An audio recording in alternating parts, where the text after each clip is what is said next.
Assalamualaikum warahmatullahi wabarakatuh. Selamat datang di video ceramah kami yang berjudul, Bimbingan Menuju Keluarga Sakinah, bersama Ustadz Yazid bin Abdul Qodir Jawas. Dalam ceramah ini, Ustadz Yazid akan memberikan panduan dan nasihat berharga tentang bagaimana membangun keluarga yang sakinah, mawadah, dan rahmah sesuai dengan ajaran Islam. Mari kita simak bersama-sama ilmu yang beliau sampaikan, agar kita dapat mewujudkan rumah tangga yang penuh dengan kedamaian dan kebahagiaan. Selamat menyaksikan. Assalamualaikum warahmatullahi wabarakatuh. Innal hamdalillah nahmaduhu wa nasta'inuhu wa nastaghfiruh wa na'udzu billahi min shururi anfusina wa min sayyiati a'malina.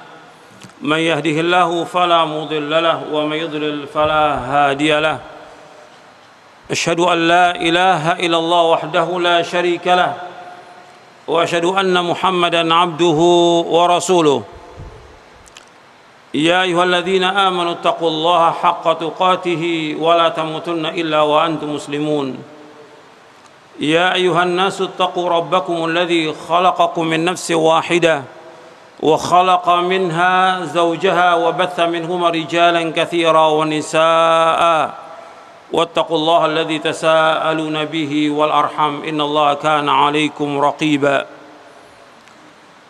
يا أيها الذين آمنوا اتقوا الله وقولوا قولا سديدا يصلح لكم أعمالكم ويغفر لكم ذنوبكم ومن يطع الله ورسوله فقد فاز فوزا عظيما أما بعد فإن أصدق الحديث كتاب الله وخير الهدي هدي محمد صلى الله عليه وعلى آله وسلم وشر الأمور محدثاتها وكل محدثة بدعة وكل بدعة ضلالة وكل ضلالة في النار. أيها الإخوة أعزكم الله, kepada bapak, ibu-ibu, ikhwan dan akhwat yang mudah-mudahan dirahmati oleh Allah Subhanahu wa taala. Alhamdulillah, kita bersyukur kepada Allah Subhanahu wa taala atas segala nikmat yang Allah karuniakan kepada kita, nikmat Islam, nikmat iman, nikmat sehat, nikmat afiat, nikmat dijauhkan oleh Allah dari berbagai macam malapetaka. Dan kita bersyukur kepada Allah diberikan hidayah di atas Islam dan sunnah. Ini nikmat yang paling besar dari semua nikmat yang ada. Dan kita bersyukur kepada Allah Subhanahu wa taala diberikan hidayah taufik oleh Allah Subhanahu wa taala untuk menuntut ilmu syar'i. Antum berjalan melangkah ke masjid ini untuk mendapatkan ilmu yang bermanfaat.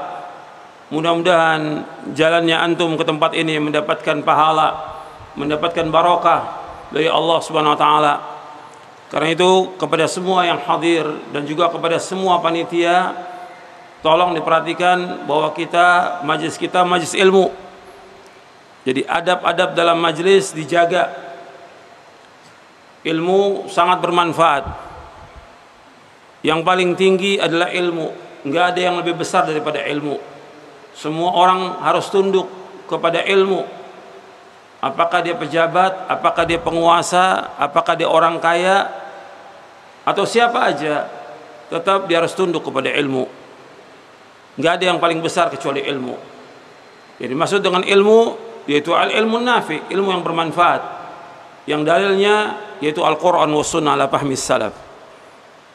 Kita harus tunduk dan kita betul-betul berusaha bagaimana mendapatkan ilmu yang bermanfaat. Karena kita sudah berdoa, Allahumma inni as'aluka ilman nafi'ah wa rizqan thayyiba wa amalan mutaqabbala. Ya Allah, aku mohon kepada Engkau ilmu yang bermanfaat, rezeki yang halal, dan amal diterima. Maka tolong diperhatikan supaya datangnya antum dari tempat yang jauh mendapatkan manfaat. Kajian ini kajian tentang ilmu yang banyak manfaatnya. Maka majlis ini majlis ilmu wajib dihormati, wajib dimuliakan. Kalau malaikat menghormati dan memuliakan majlis ilmu, kita juga wajib memuliakannya. Maka adab majelis perhatikan, semua alat komunikasi dimatikan. Semua alat komunikasi dimatikan. Tolong antum perhatikan dan antum catat. Ikhwani fiddin, azakumullah. Dalam kesempatan ini kita akan mengkaji tentang buku Panduan Keluarga Sakinah. Kita membahas tentang bagaimana setiap rumah tangga mendidik anak-anaknya di atas tauhid dan sunnah. Ini masalah yang penting karena ini merupakan kewajiban setiap kepala rumah tangga. Dan kita akan ditanya oleh Allah tentang bagaimana kita mendidik istri kita, mendidik anak kita. Kita bahas tentang masalah ini karena masalah yang penting.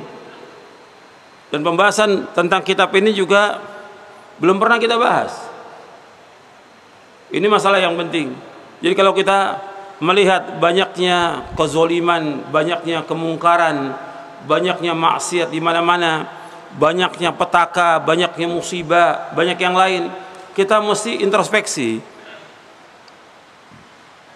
Jelas semua yang terjadi, kemungkaran dan yang lainnya, itu disebabkan perbuatan kita atau istri kita atau anak kita. Makanya harus ada perubahan kepada yang lebih baik dari kita. Karena dari rumah tangga itu akan terbentuk nanti masyarakat yang baik, kemudian kota yang baik, negara yang baik. Baldatun thayyibatun wa rabbun ghafur.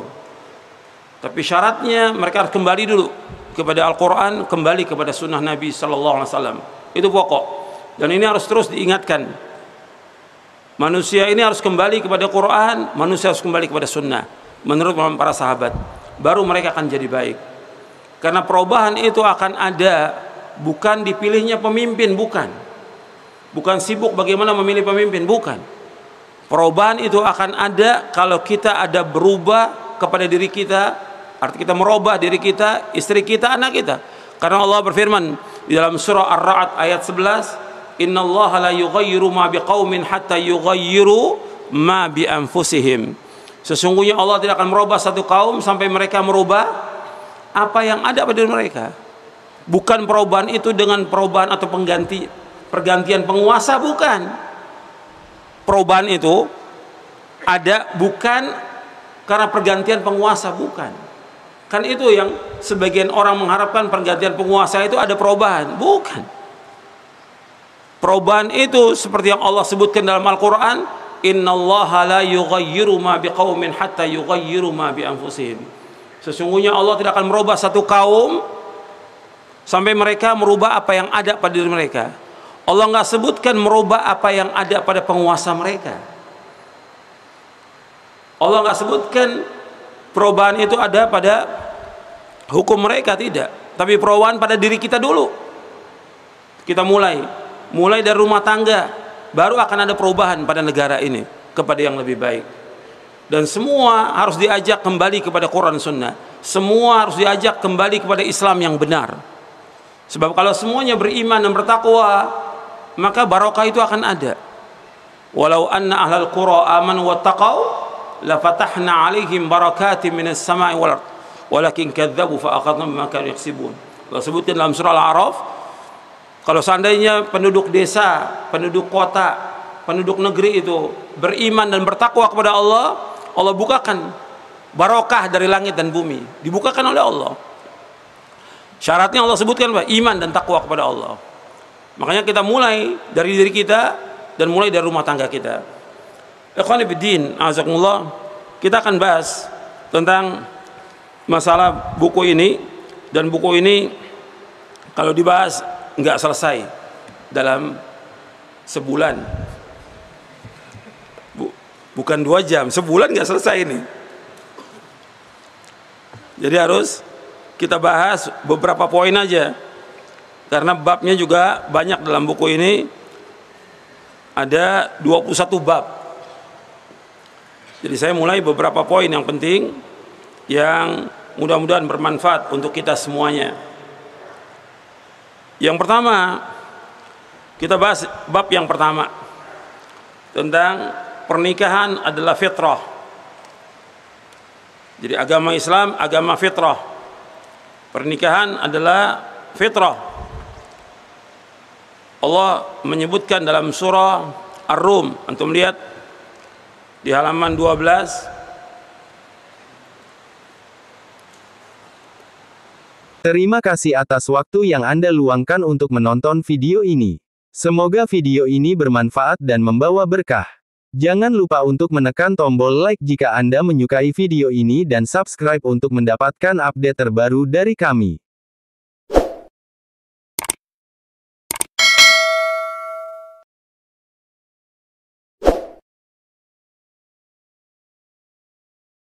Dukungan Anda sangat berarti bagi kami dalam menyebarkan ilmu yang bermanfaat. Kami juga mohon maaf jika mengganggu waktu tonton Anda. Allah berfirman dalam surah Ar-Rum, surah 30 ayat 30. Faqim wajhaka lid-dini hanifa fitratallahi allati fatara an-nasa 'alaiha la tabdila li khalqillah dzalika ad-dinul qayyim walakin aktsaran nasi la ya'lamun. Allah menyebutkan, hadapkan wajahmu kepada agama yang lurus yang Allah ciptakan manusia berdasarkan fitrah atasnya. La tabdila li khalqillah, tidak ada perubahan dalam ciptaan Allah. Dzalika dinul qayyim, yang demikianlah agama yang lurus, walakin aktsaran nasi la ya'lamun, akan tapi kebanyakan manusia tidak mengetahui. Jadi pernikahan ini merupakan fitrah. Jadi dianjurkan bagi setiap laki-laki dan perempuan untuk menikah. Yang dikatakan nikah itu artinya antara laki-laki dan perempuan. Karena laki-laki dihiasi oleh Allah dengan syahwat kepada wanita. Zuyyina lin-nasi hubbus syahawati minan nisa. Dihiasi laki-laki itu cinta kepada syahwat kepada wanita. Dan seterusnya Allah sebutkan dalam surah Ali Imran di ayat 14. Itu pernikahan yang benar.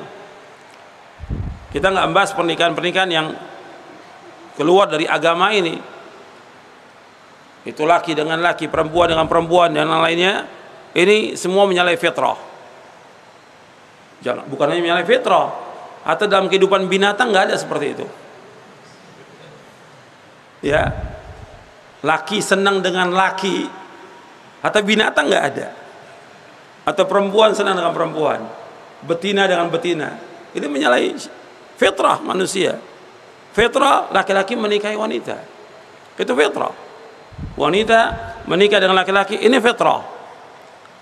Dan diperintahkan kita untuk mengikuti fitrah. Dan Islam menganjurkan untuk menikah. Setiap laki-laki dan wanita diperintahkan untuk menikah. Karena yang melamar itu adalah laki-laki, maka laki-laki, khitabnya kepada laki-laki. Yang Allah sebutkan dalam surah An-Nisa di ayat 3, "Fankihu ma taba lakum minan nisa'i matna wa thulatha wa ruba'." Untuk melihat ayatnya di halaman 13.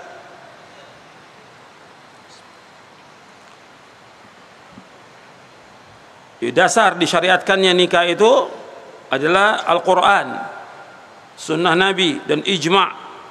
Dalam Al-Quran Allah sebutkan dalam surah An-Nisa ayat 3.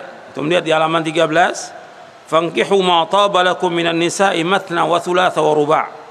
Maka nikahlah perempuan yang lain yang kamu senangi 2, 3 atau 4. Dan kemudian juga Allah menyebutkan, wa ankihul ayama minkum wassalihina min ibadikum wa imaikum. Dan nikahkanlah orang-orang yang masih membujang di antara kalian, dan juga orang-orang yang layak menikah dari hamba-hamba sahayamu yang laki-laki dan perempuan. Hatta hamba sahaya pun diperintahkan oleh Allah agar mereka dinikahkan, karena fitrah, karena mereka punya kebutuhan. Dan Nabi bersabda SAW, "Ya ma'syara syabab, man istata'a minkumul ba'ata falyatazawwaj, fa innahu aghaddu lil basar wa ahsanul faraj, wa man lam yastati' fa 'alaihi bis-shaum, fa innahu lahu wija'." Untuk melihat di halaman 14, Nabi bersabda, "Ya ma'syara syabab, wahai para pemuda, man istata'a minkumul ba'a, siapa saja di antara kalian yang mampu untuk menikah, falyatazawwaj, maka hendaklah ia segera menikah. Fa innahu aghaddu lil basar, karena menikah itu akan menundukkan pandangan, wa ahsanul faraj, dan akan menjaga kemaluan. Wa man lam yastati', dan barang siapa yang tidak mampu, fa alaihi bis-shaum, maka hendaklah ia berpuasa. Fa innahu la wija, karena sungguhnya berpuasa itu dapat membentengi diri dia. Kalau artinya wija itu pengebiri, maksudnya membentengi diri supaya tidak jatuh dalam perbuatan zina. Di sini Nabi menyebutkan sallallahu alaihi wasallam, barang siapa di antara kalian untuk mampu menikah, segera menikah. Ini perintah dari Rasulullah sallallahu alaihi wasallam. Dan menikah itu aghadul basar, dapat menundukkan pandangan. Jadi kalau orang sudah menikah itu dia akan menundukkan pandangan. Wa ahsanul farj, dan akan menjaga kehormatannya. Di sini disebutkan wa ahsanul farj, dia menjaga kehormatannya, artinya dia akan menyalurkan syahwatnya itu kepada yang halal, kepada istrinya dengan dia menikah itu. Dan dia nggak akan berbuat yang melanggar syariat. Termasuk yang melanggar syariat itu istimna, yaitu onani. Itu melanggar syariat dan hukumnya haram dalam Islam. Istimna, onani itu hukumnya haram. Sebab Nabi memberikan bagi orang yang belum mampu untuk menikah, Nabi memberikan jalan keluar. Wa man lam yastati' fa 'alaihi bis-shaum. Barang siapa yang enggak mampu, hendaklah dia puasa. Bukan dia onani. Bukan dia melakukan pelanggaran yang lain, tapi dia disuruh oleh Nabi Muhammad SAW dengan berpuasa. Kemudian Nabi juga menyebutkan bahwa pernikahan dengan ikatan yang sah antara laki-laki dengan wanita itu akan membawa kepada separuh agama. Untuk melihat di halaman 15, Nabi bersabda SAW, "Man tazawwaja faqad istakmala nisfal iman, falyattaqillaha fil nisfil baqi." Kata Nabi, barang siapa yang menikah, dia telah melengkapi separuh imannya, maka hendaklah ia bertakwa kepada Allah dalam memelihara yang separuhnya lagi. Hadis ini hasan, diriwayatkan oleh Imam Tabrani dalam Mu'jamul Awsat dan dihasankan oleh Syekh Albani. Adapun hadis yang tadi, ya ma'syarasy syabab, itu hadisnya sahih, diriwayatkan oleh Imam Ahmad, Bukhari, Muslim dan yang lainnya. Di hadis ini, barang siapa yang menikah dia telah menjaga atau melengkapi separuh imannya. Dijelaskan oleh Imam Al-Munawi, kata beliau, Rasulullah SAW menjadikan takwa ke dalam dua bagian. Satu bagian dapat diraih dengan menikah, dan satu bagian lagi dengan amal-amal soleh yang lainnya. Abu Hatim berkata, secara umum yang menguasai agama seseorang adalah kemaluan dan perutnya, dan salah satu dari keduanya dapat dicukupi dengan menikah. Kemudian juga Nabi bersabda dalam hadis yang lain, "Man razaqahullah imratan salihatan faqad a'anahu Allahu ala syatri dini, falyattaqillah fi syatri tsani." Siapa saja yang dikaruniai oleh Allah istri salihah, maka sungguh Allah telah membantu dia dalam melaksanakan separuh agamanya. Hendaklah ia bertakwa kepada Allah dalam menjaga separuhnya lagi. Hadis ini hasan li ghairihi, diriwayatkan oleh Imam Tabrani dalam Mu'jamul Awsat dan Hakim dalam kitabnya Al-Mustadrak, dan disahihkan oleh Hakim, disetujui oleh Imam Zahabi dan dihasankan oleh Syekh Albani dalam Sahih At-Targhib wa Tarhib. Artinya Nabi menyebutkan barang siapa yang dikaruniai oleh Allah seorang istri yang salihah, maka Allah akan tolong dia untuk menjaga separuh agamanya.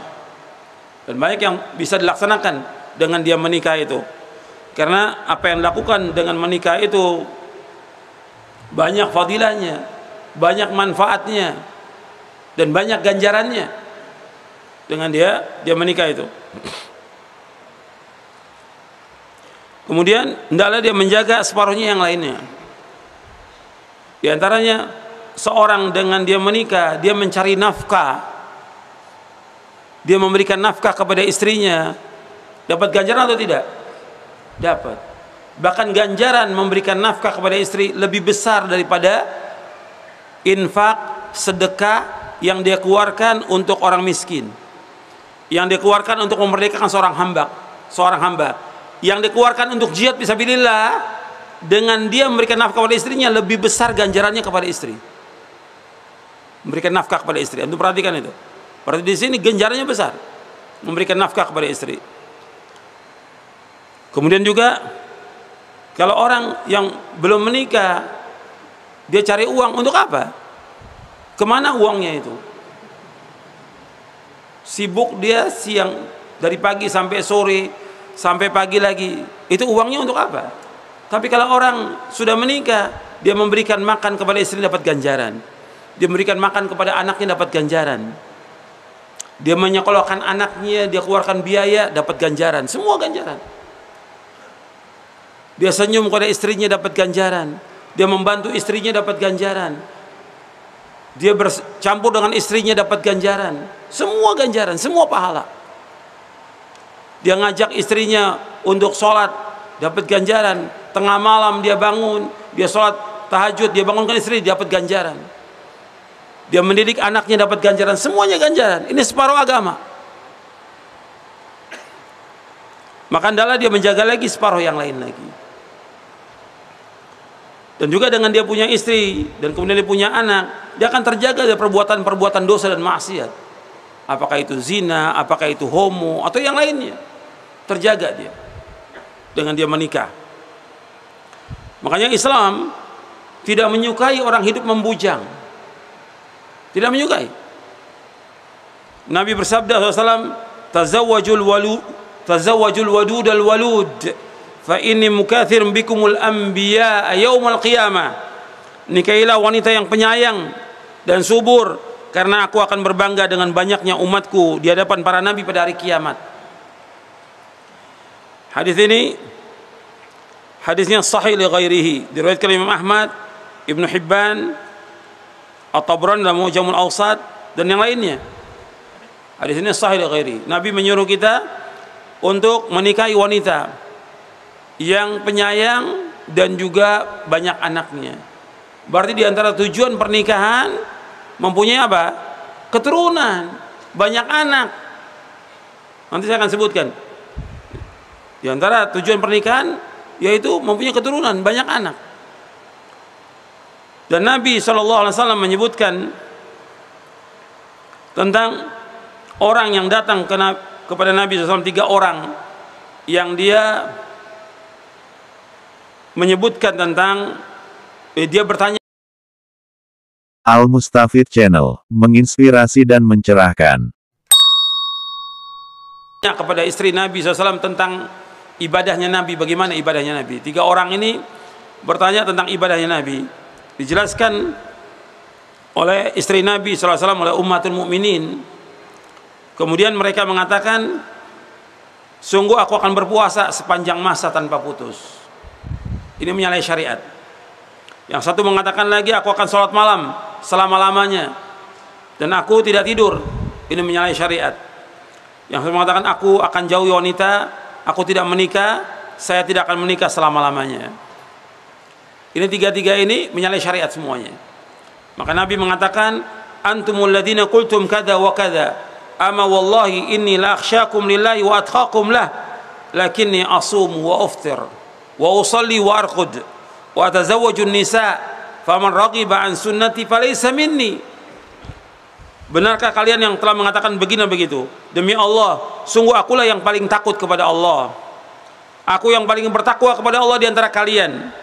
Meski demikian aku tetap berpuasa dan aku berbuka. Aku sholat dan aku pun tidur. Aku sholat malam, aku juga tidur. Dan aku menikahi wanita. Maka siapa saja yang tidak menyukai sunnahku, maka dia tidak termasuk golonganku.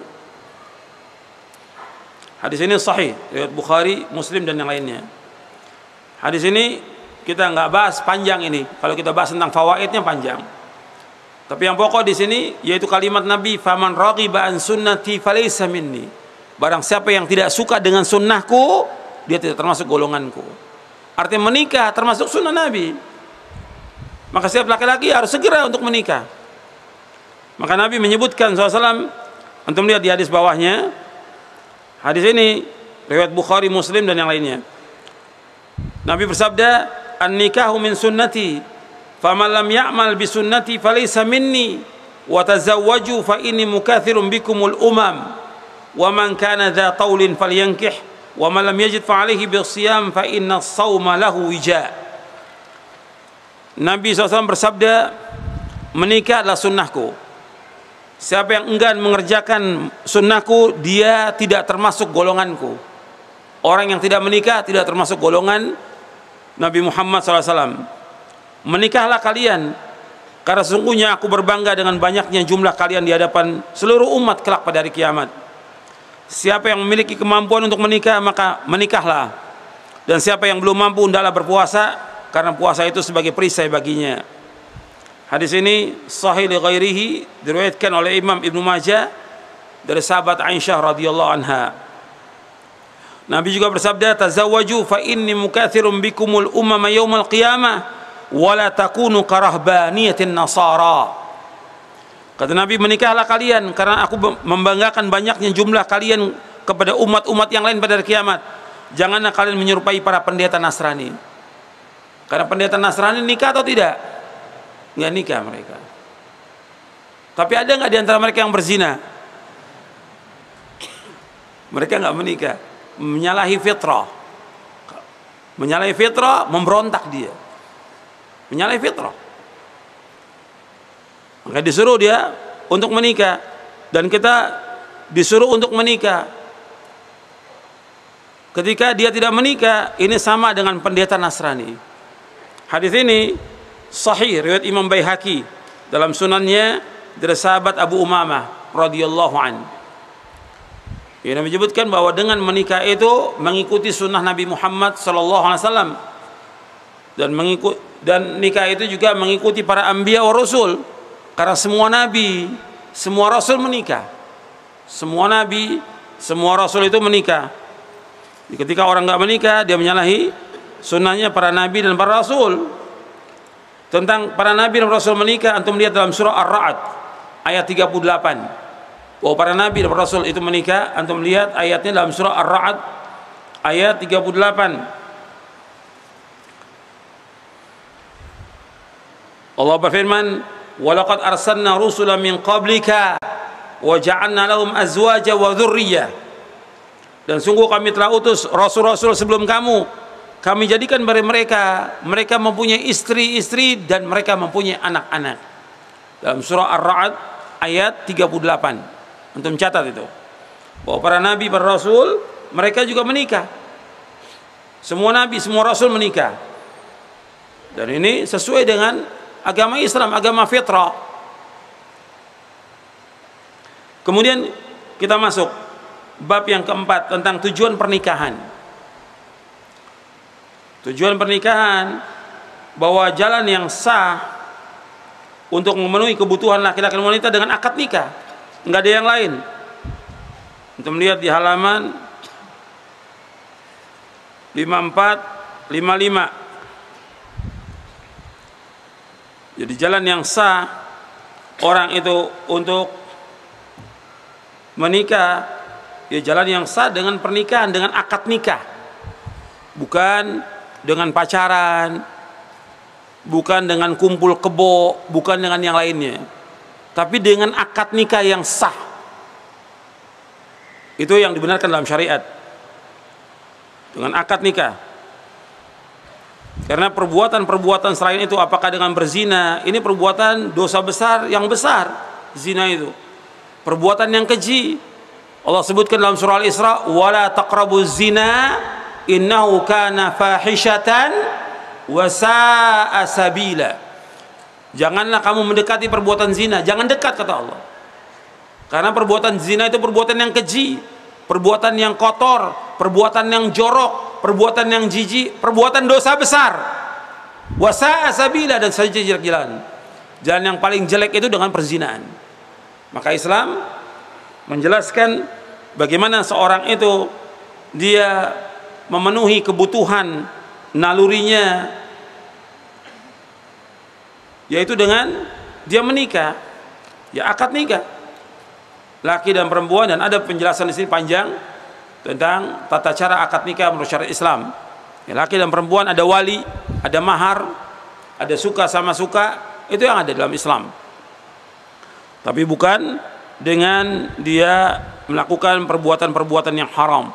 Apakah dengan pacaran, berzina, homo, lesbi, kumpul kebo atau yang lainnya, semuanya adalah syariat yang sah dengan akad nikah, dan itu mulia dan itu dibenarkan oleh syariat karena Nabi yang memerintahkan untuk demikian.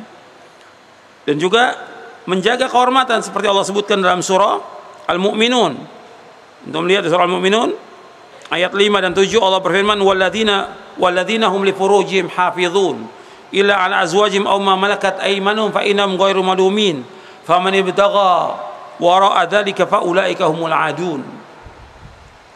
Orang-orang yang memelihara kemaluan mereka kecuali terhadap istri mereka atau hamba saya yang mereka miliki, maka sungguhnya mereka tidak tercela.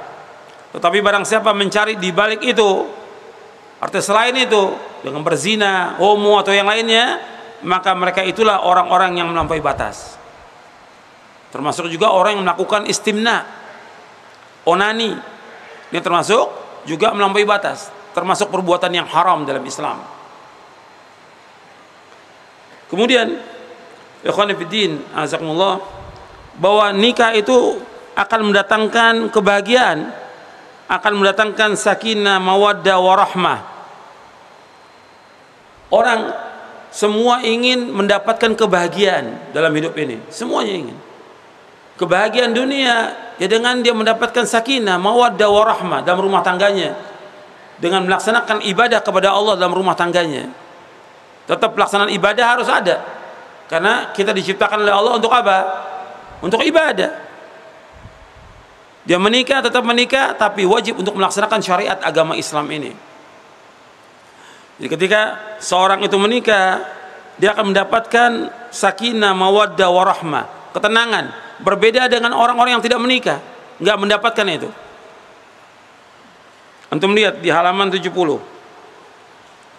Allah menyebutkan bahwa dengan menikah itu mendatangkan ketenangan hidup, mendatangkan kebahagiaan, mendatangkan ketenangan, dan juga akan membawa kepada kasih sayang.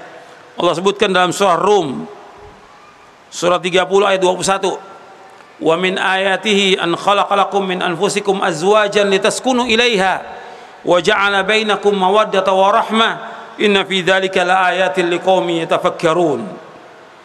Di antara tanda-tanda kekuasaan Allah, Allah menciptakan bagi kalian pasang-pasangan untuk kalian dari jenis kalian sendiri, supaya kalian mendapatkan ketenangan, tentram, dan Allah jadikan di antara kalian mawaddah, kecintaan, warahmah, kasih sayang. Inna fi dzalika laayatin liqaumin yatafakkarun. Sesungguhnya demikian itu sebagai tanda-tanda kekuasaan Allah bagi orang-orang yang berfikir. Allah menyebutkan di antara tanda kekuasaan Allah, Allah menciptakan makhluk ini berpasang-pasangan, dan Allah menjadikan dengan pernikahan itu yaitu sakinah, ketenangan. Antum bisa lihat antara orang yang sudah menikah dengan belum menikah beda, baik dia laki maupun perempuan. Ketenangan itu ada setelah dia menikah, sakinah, karena nas ayat Al-Quran menyebutkan demikian. Orang ketika menikah mendapatkan ketenangan dengan dia mempunyai istri. Ketika dia capek, lelah, pulang kerja, dia datang ke rumahnya mendapatkan sakinah, ketenangan. Karena istri tempatnya di rumah, bukan bekerja dia disuruh untuk di rumah. Maka mendapatkan ketenangan itu dengan istri dia di rumah. Maka dia pulang ke rumahnya mendapatkan sakinah. Kemudian Allah jadikan wa ja'ala bainakum mawaddah. Allah menjadikan kecintaan. Jadi kecintaan yang sebenarnya, yang hakiki itu ada pada pernikahan. Itu perhatikan ya, pernikahan yang hakiki, yang sebenarnya itu ada pada pernikahan. Kalau sebelum pernikahan ada kecintaan, ini semu dan bohong semuanya. Yang dikatakan pernikahan, yang dikatakan cinta yang sebenarnya itu ada pada pernikahan. Karena mengatakan demikian Allah dalam Al-Quran. Yang mengatakan Rasulullah. Yang menciptakan seluruh makhluk ini siapa? Allah Rabbul Alamin. Allah mengatakan demikian. Allah jadikan kecintaan. Dan ini diberikan kepada semua orang yang menikah, apakah dia muslim atau dia kafir. Perhatikan tuh, kecintaan itu akan ada. Warahmah, kasih sayang juga ada, hatta pada orang kafir. Antum lihat, ada orang-orang yang orang kafir sampai umur 70 tahun dia masih rukun rumah tangganya. Yang berikan itu siapa? Allah Rabbul Alamin.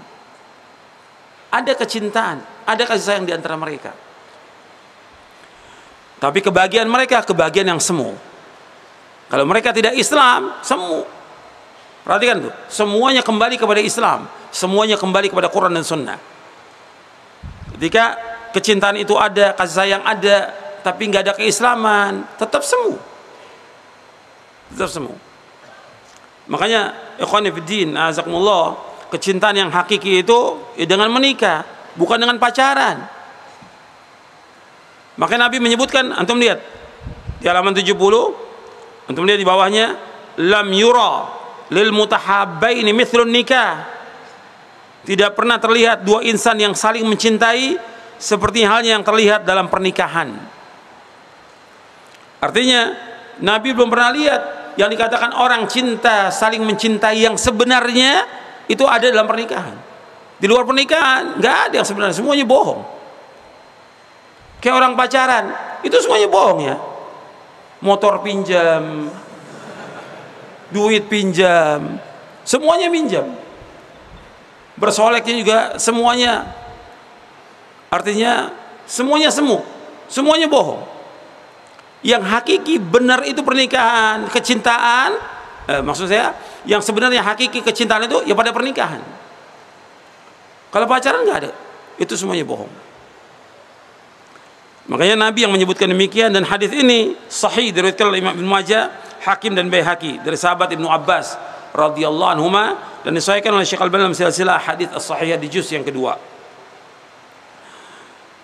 Jadi saya sebutkan di sini, cinta yang dibungkus dengan pacaran pada hakikatnya adalah hanya nafsu belaka, bukan kasih sayang, bukan kecintaan, dan itu semuanya kebohongan. Dan orang yang pacaran itu dia sudah berbuat yang haram. Setiap dia melakukan demikian, dia berbuat yang haram. Karena berduaan dengan perempuan hukumnya haram. Melihat aja yang bukan mahram dia lihat, termasuk perzinaan. Kan kata Nabi, al-ainani tazniyani wa zinahuman nadhar. Dua mata itu berzina, dan berzinanya mata apa? Memandang. Matanya dengan melihat itu dia berzina. Tangannya dengan dia meraba, dia berzina. Semua berzina. Makanya itu hati-hati itu. Belum yang lainnya lagi. Kemudian di antara tujuan pernikahan, ikhwan fillah, azakumullah, memperoleh keturunan yang soleh, memperoleh keturunan. Jadi orang menikah itu dia ingin mendapatkan keturunan. Yang nanti kita akan bahas tentang bagaimana mendidik anak ini. Karena semua orang ingin mendapatkan keturunan. Karena tujuan dari pernikahan ingin mendapatkan keturunan. Karena Nabi menyebutkan dengan menikah itu supaya banyak apa? Banyak anak. Karena Nabi akan berbangga dengan banyaknya umat di hari kiamat. Maka Allah menyebutkan dengan pernikahan itu mendapatkan anak, mendapatkan keturunan. Antum lihat di halaman 64. Kita baca ayatnya dulu. Di halaman 64 Allah berfirman dalam surah An-Nahl ayat 72. Wallahu ja'ala lakum min anfusikum azwaja wa ja'ala lakum min azwajikum banina wa habalatan wa razaqakum minat thayyibat afabil batili yu'minun wa bi ni'matil hum yakfurun. Dan Allah menjadikan bagi kamu pasangan suami atau istri dari jenis kamu sendiri, dan menjadikan anak dan cucu bagi kamu dari pasangan kamu, serta memberi kamu rezeki dari yang baik-baik. Mengapa mereka beriman kepada yang batil dan mengingkari nikmat Allah? Dan Allah menyebutkan dengan pernikahan itu untuk mencari anak, memperoleh keturunan. Maka Allah berfirman dalam surah Al-Baqarah ayat 187, wabtagu ma kataballahu lakum, dan carilah apa yang Allah tetapkan bagi kamu, yaitu anak.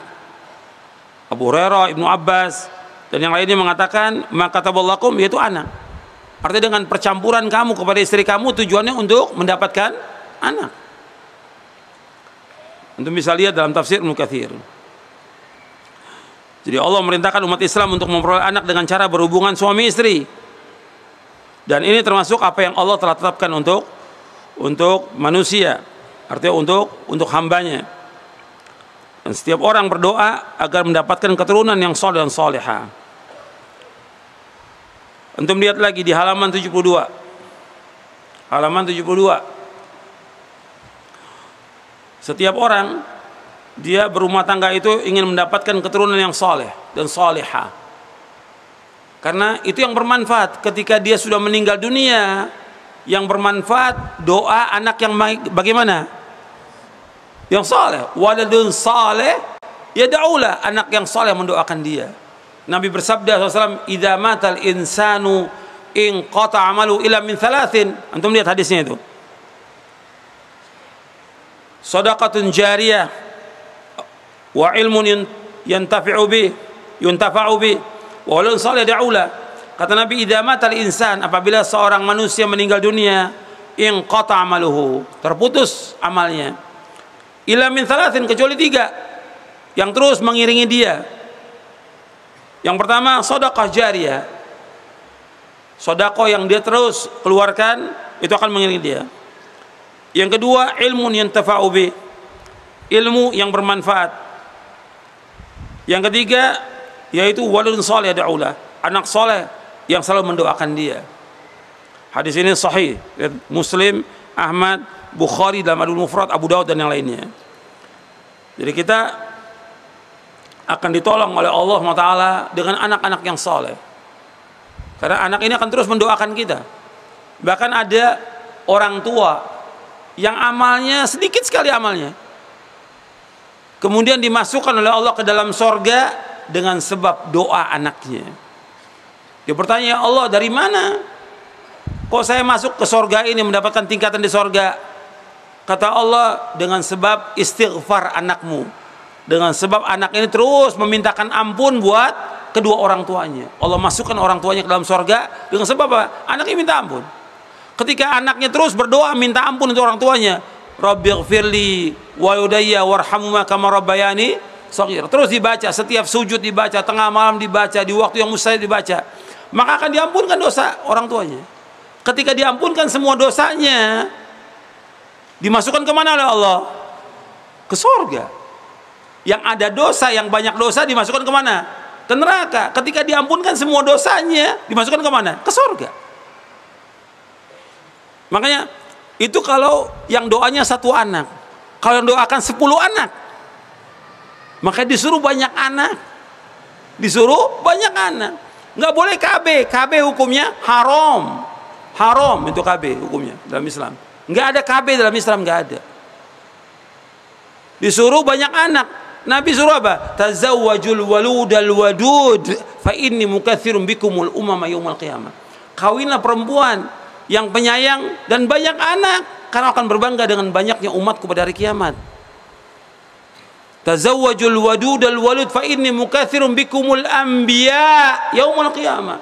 Kawinlah perempuan yang penyubur dan penyayang, karena aku akan berbangga dengan para nabi nanti di hari kiamat. Disuruh banyak anak. Yang menyuruh Rasulullah SAW. Kalau antum cinta kepada Rasulullah, maka apa? Banyakkan anak. Kalau antum cinta kepada Rasulullah, ikuti yang Rasulullah inginkan kepada kita, disuruh banyak anak. Rasulullah mencintai demikian, menginginkan demikian, umatnya banyak anak. Nabi mencintai demikian, sampai Nabi mendoakan pelayannya Anas bin Malik banyak apa? Banyak anak. Bahkan Nabi doakan bukan hanya banyak anak dan banyak rezeki. Antum lihat di halaman 73, Nabi mendoakan, Allahumma aktsir malahu wa waladahu wa barik lahu fi ma ataitahu. Ya Allah, perbanyaklah harta dan anaknya, dan berkahilah baginya apa yang kau anugerahkan kepadanya. Hadis ini sahih riwayat Bukhari dan Muslim. Nabi doakan Anas bin Malik agar banyak anak dan banyak harta. Dengan kehendak Allah, sahabat ini, sahabat Anas bin Malik radhiyallahu an, menjadi orang yang paling banyak anaknya, paling banyak hartanya pada waktu di Madinah. Anas menyatakan, putriku Umainah memberitahukan bahwa anak-anakku yang sudah meninggal dunia berjumlah 120 sekian. Sewaktu masanya Hajjaj bin Yusuf memasuki kota Basrah. Hadis ini sahih riwayat Bukhari. Jadi anak cucunya yang sudah meninggal 120. Banyak anak. Jadi seorang muslim nggak boleh khawatir tentang masa depan, nggak boleh. Kalau dia beriman kepada Allah, kewajiban dia bertawakal kepada Allah. Allah yang menciptakan dia, pasti Allah memberikan apa? Rezeki. Allah sebagai Khalik, Allah juga sebagai Razik. Allah yang menciptakan, Allah yang memberikan rezeki. Nggak usah khawatir, nggak usah takut. Cuma setan menakut-nakut kita. Setan itu, bahwa syaitan ya'idukumul faqra. Syaitan itu menjanjikan kamu apa? Kefakiran, miskin, nanti susah, nanti nggak bisa membiayai hidup dan segala macam. Itu setan. Nah kita nih dibisiki setan setiap hari. Gitu. Setan dari jenis jin, setan dari jenis manusia, tiap hari itu. Sehingga nggak mau punya anak lagi. Dibisiki nanti gimana sekolahnya, nanti gimana biayanya segala macam. Itu setan. Itu setan. Gitu. Antum jangan ikut setan dan jangan jadi setan, jangan. Gitu. Antum hamba Allah yang beriman kepada Allah, kita wajib untuk takut hanya kepada Allah. Kita wajib mengharap hanya kepada Allah. Kita wajib tawakal hanya kepada Allah. Kita wajib cinta hanya kepada Allah. Kita wajib menyerahkan semua urusan kita hanya kepada Allah. Nggak usah takut. Antum lihat dalam surah Al-Baqarah bagaimana setan itu menggoda anak Adam di surah Al-Baqarah di ayat 260-an. Antum lihat itu bagaimana setan menggoda anak Adam. 268. Asy-syaitanu ya'idukumul faqra wa ya'murukum bil fahsya wallahu ya'idukum maghfiratan minhu wa fadla wallahu wasi'un alim. Setan menjanjikan kepada kalian itu al-faqr, kefakiran. Pokoknya dibayangin susah hidup ini, fakir. Padahal diberikan rezeki oleh Allah. Wa ya'murukum bil fahsya, dan setan menyuruh kalian untuk berbuat keji.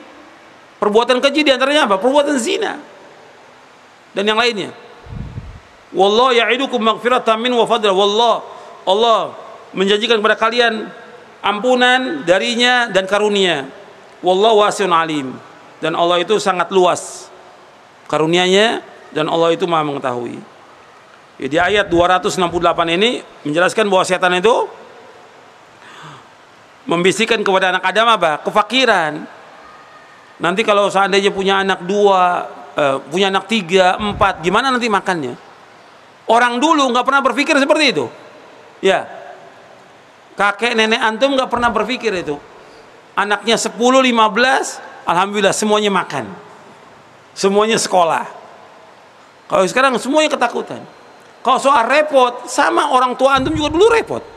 Kakek dan nenek antum juga repot, sama aja repot. Tapi tetap kita berusaha. Bagaimana kita mengikuti perintah Nabi Muhammad SAW. Kalau kita cinta pada Nabi, ikuti. Yaitu apa? Dengan kita banyak anak. Dan manfaatnya banyak.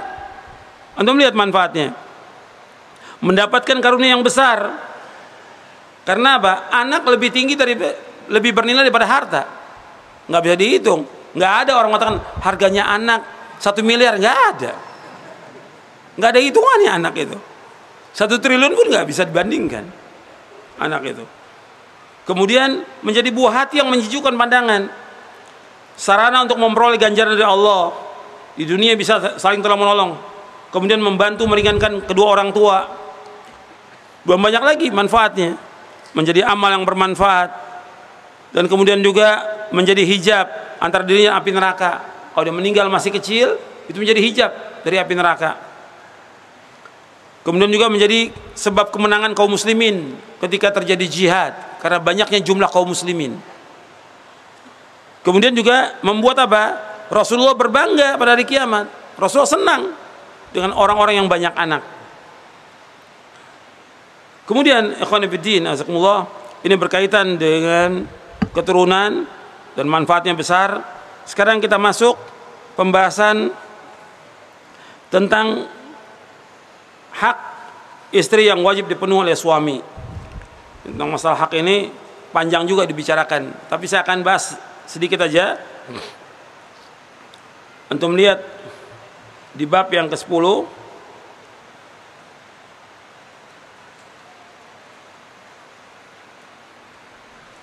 di halaman 185.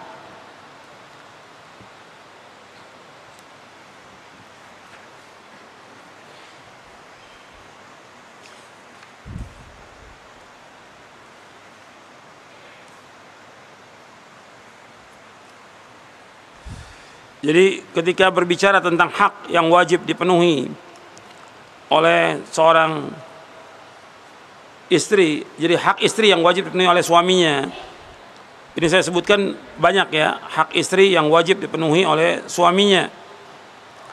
Di antara yang pokok ya artinya dia memberikan nafkah, baik itu nafkah lahir maupun nafkah batin. Itu bab yang ke-10. Kemudian memberikan pakaian,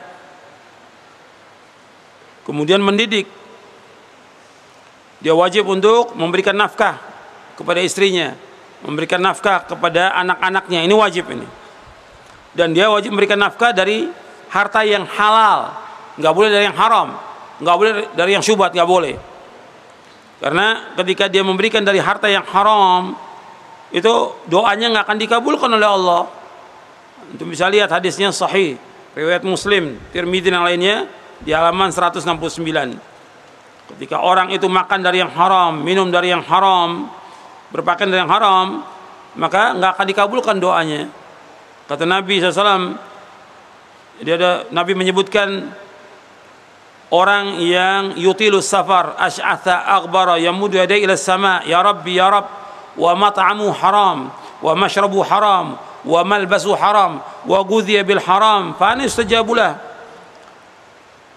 Nabi menyebutkan tentang seorang yang dia lama berpergian, rambutnya kusut dan berdebu.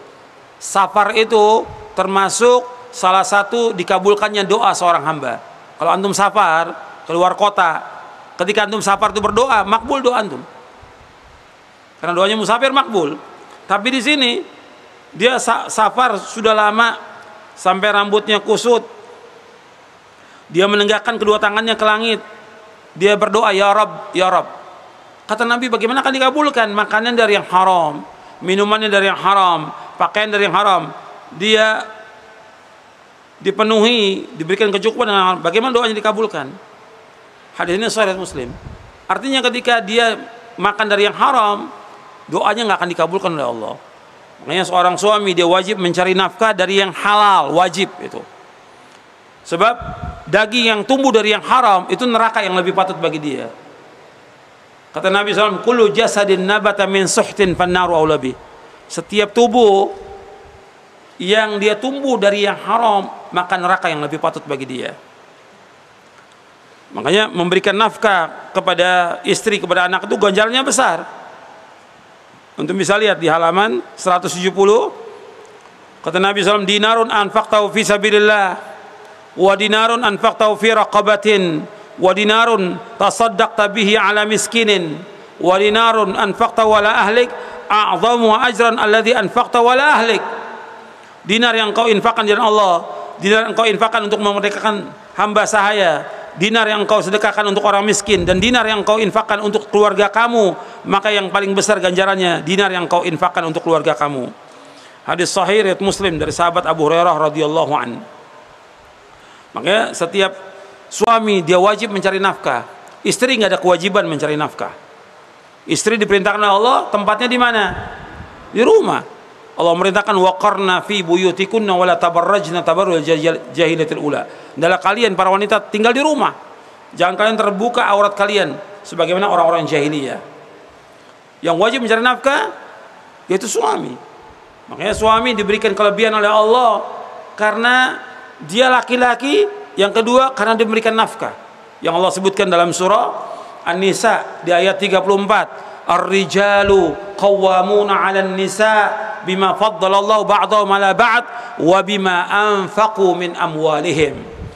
Laki-laki itu sebagai pemimpin bagi wanita dengan sebab kelebihan yang Allah berikan kepada laki-laki dan dengan sebab laki-laki memberikan nafkah kepada istri mereka. Maka laki-laki wajib untuk mencari nafkah. Nggak boleh dia bergantung pada orang lain, nggak boleh bergantung pada orang tuanya, nggak boleh bergantung pada mertuanya, nggak boleh bergantung pada saudaranya, nggak boleh minta-minta kepada manusia, hukumnya haram. Minta-minta itu haram hukumnya. Dia wajib mencari nafkah dengan jerih payah dia sendiri. Dia wajib mencari nafkah, wajib untuk memberikan nafkah kepada istrinya dan anaknya. Dan ini ganjarannya besar sampai Nabi bersabda, wa innaka lan tunfiqa nafaqatan tabtaghi biha wajha Allah illa ujirta biha hatta ma taj'alu fi imra'atik. Sesungguhnya tidaklah engkau menafkahkan suatu nafkah dengan niat untuk mencari wajah Allah, melainkan engkau diberi pahala dengannya sampai apa yang engkau berikan ke mulut istrimu akan diberikan ganjaran. Hadis ini sahih riwayat Bukhari dan Muslim dari sahabat Sa'ad bin Abi Waqqas. Maka ketika ada orang yang tidak memberikan nafkah, tidak mencari nafkah, termasuk dosa besar. Nabi bersabda, kafa bil mar'i ithman ayyudayya man yaqut. Cukuplah seorang dikatakan berdosa jika dia menyanyikan orang-orang yang wajib dia berikan makan, yang wajib diberikan nafkah. Hadis ini sahih, hadis ini hasan riwayat Imam Abu Daud, Ahmad dan yang lainnya. Kemudian ikhwan fillah, azakumullah, di antara kewajiban atau hak istri yang wajib dipenuhi oleh suami, yaitu seorang suami wajib untuk mengajak istrinya ke sorga. Seorang suami wajib mengajak istrinya ke sorga. Dengan apa? Dengan dia mendidik istrinya di atas Islam, di atas sunnah, mengajak dia untuk mentauhidkan Allah, menjauhkan syirik, diajak dia untuk mengerjakan sunnah-sunnah Nabi SAW. Wajib. Antum lihat di halaman 185. Saya nggak sebutkan detail tentang hak istri yang wajib dipenuhi oleh suaminya, nanti antum bisa baca, karena pembahasan kita terfokus kepada masalah pendidikan istri dan anak di atas tauhid dan sunnah, mengajarkan ilmu agama. Antum lihat di halaman 185, Allah berfirman, ya ayyuhalladzina amanu qu anfusakum wa ahlikum nara waquduha an-nas wal hijara 'alaiha malaikatun giladun shidad la ya'suna Allah ma amarahum wa yaf'aluna ma yu'marun. Ya ayyuhalladzina amanu, wahai orang beriman, qu anfusakum wa ahlikum nara, jaga diri kamu dan keluargamu dari api neraka. 'Alaiha malaikatun waquduha an-nas wal hijara, kata Allah. Ya ayyuhalladzina amanu qu anfusakum wa ahlikum nara waquduha an-nas wal hijara. Yang bakarannya api neraka itu, bahan bakarnya adalah manusia dan batu. 'Alaiha malaikatun giladun syidad. Di atasnya, maksud di atas neraka itu penjaganya malaikat-malaikat yang kasar dan keras. La ya'sunallaha ma amarahum, yang mereka tidak berbuat maksiat kepada Allah terhadap apa yang mereka diperintahkan atau terhadap apa yang Allah perintahkan kepada mereka. Wa yaf'aluna ma yu'marun, dan mereka mengerjakan apa yang diperintahkan. Di sini Allah menyebutkan, ya ayyuhalladzina amanu qu anfusakum wa ahlikum nara, wahai yang beriman, jaga diri kamu dan keluarga kamu dari api neraka. Bagaimana menjaganya? Menjaga diri kita, istri kita, anak kita dari api neraka dijelaskan di sini. Jadi menjaga keluarga dari api neraka mengandung maksud menasihati mereka agar taat, bertakwa kepada Allah, mentauhidkan Allah, menjauhkan syirik, mengajarkan kepada mereka tentang syariat Islam, tentang adab-adab Islam. Para sahabat dan mufassirin ahli tafsir menjelaskan tentang tafsir ayat tersebut sebagai berikut. Ali bin Abi Thalib radhiyallahu berkata, alimu anfusakum wa ahlikumul khaira wa adibuhum. Ajarkan agama kepada keluarga kalian dan ajarkan pula adab-adab Islam. Qatadah radhiyallahu an berkata, suruh keluarga kalian untuk taat kepada Allah, cegah mereka dari berbuat maksiat, dalam mereka melaksanakan perintah Allah, dan bantulah mereka. Apabila kalian melihat mereka berbuat maksiat, maka cegah dan laranglah mereka. Ibnu Jarir At-Tabari rahimahullah berkata, ajarkan kepada mereka, ajarkan kepada keluarga kalian ketaatan kepada Allah yang hal itu dapat menyelamatkan diri mereka dari api neraka. Imam Syaukani rahimahullah mengutip perkataan Ibnu Jarir, wajib bagi kita mengajarkan anak-anak kita dinul Islam, agama Islam, serta mengajarkan segala kebaikan dan adab-adab Islam. Ini wajib. Makanya ayat ini, ya ayyuhalladzina amanu qu anfusakum wa ahlikum nara. Wahai orang beriman, jaga diri kamu dan keluarga kamu dari api neraka. Bagaimana menjaganya? Dijelaskan oleh Ali bin Abi Thalib radhiyallahu an, alimu anfusakum wa ahlikumul khaira wa adibuhum. Ajarkan diri kamu dan mereka agama, ajarkan kebaikan, wa adibum, dan ajarkan juga adab kepada mereka. Kalau menurut penafsiran yang lain disebutkan ajarkan mereka untuk bertakwa kepada Allah, menjauhkan perbuatan dosa dan maksiat. Jadi ini yang asas dari perintah untuk ma'ruf. Artinya perintahkan mereka kepada yang ma'ruf, cegah mereka dari yang mungkar. Ma'ruf, yang paling ma'ruf apa? Tauhid.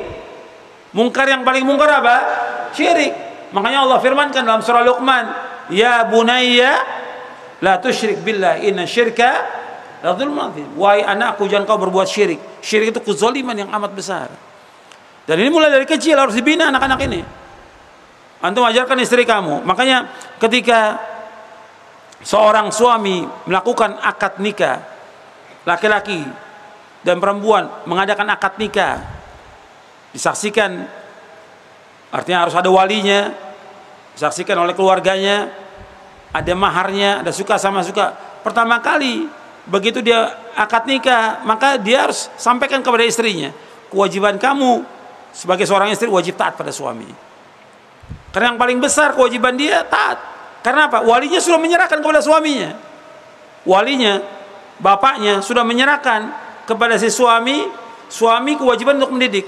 Yang bertanggung jawab dunia akhirat bukan bapaknya lagi. Siapa yang bertanggung jawab? Suaminya.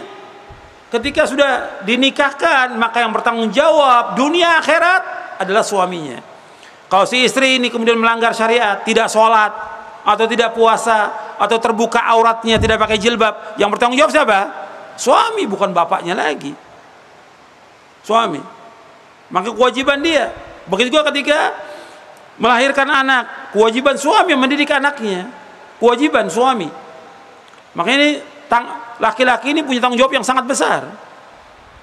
Ya, istri juga wajib untuk membantu di rumahnya mendidik anak-anak ini. Makanya si suami ini harus apa? Harus belajar, harus ngaji. Tapi kebanyakan suami tidak ngaji. Dia harus jadi imam. Doanya dia setiap hari apa? Rabbana hablana min azwajina wa dzurriyyatina qurrata a'yun waj'alna lil muttaqina imama. Dalam surah Al-Furqan, surah 25 ayat 74. Rabbana hablana min azwajina wa dzurriyyatina qurrata a'yun waj'alna lil muttaqina imama. Ya Allah, berikanlah kepada kami dari pasangan-pasangan kami, istri-istri kami, wa dzurriyyatina, anak cucu kami, qurrata a'yun, yang menyenangkan hati, menyedapkan pandangan. Wa ja'alna lil muttaqina imama, jadikan kami sebagai imam. Bagi siapa? Orang-orang yang bertakwa. Berarti suami ini sebagai apa? Imam. Tapi banyak suami ini yang nggak jadi imam ini. Jadi makmum. Siapa imamnya? Istrinya imamnya. Ini tanda-tanda kiamat ini. Imamnya istrinya. Apa kata istrinya? Samina wa ata'na. La haula wa la quwata illa billah. Seorang laki-laki kata Allah pemimpin. Allah sebutkan dalam surah An-Nisa ayat 34, Ar-rijalu qawwamuna 'alan nisa bima faddalallahu ba'dahum 'ala ba'd wa bima anfaqu min amwalihim. Laki-laki pemimpin. Pemimpin kata Allah. Pengurus bagi wanita dengan sebab apa yang Allah lebihkan sebagian mereka sebagian lain, dan dengan sebab laki-laki memberikan nafkah. Itu perhatikan ya, surah An-Nisa 34 dan surah Al-Furqan 74. Untuk melihat itu.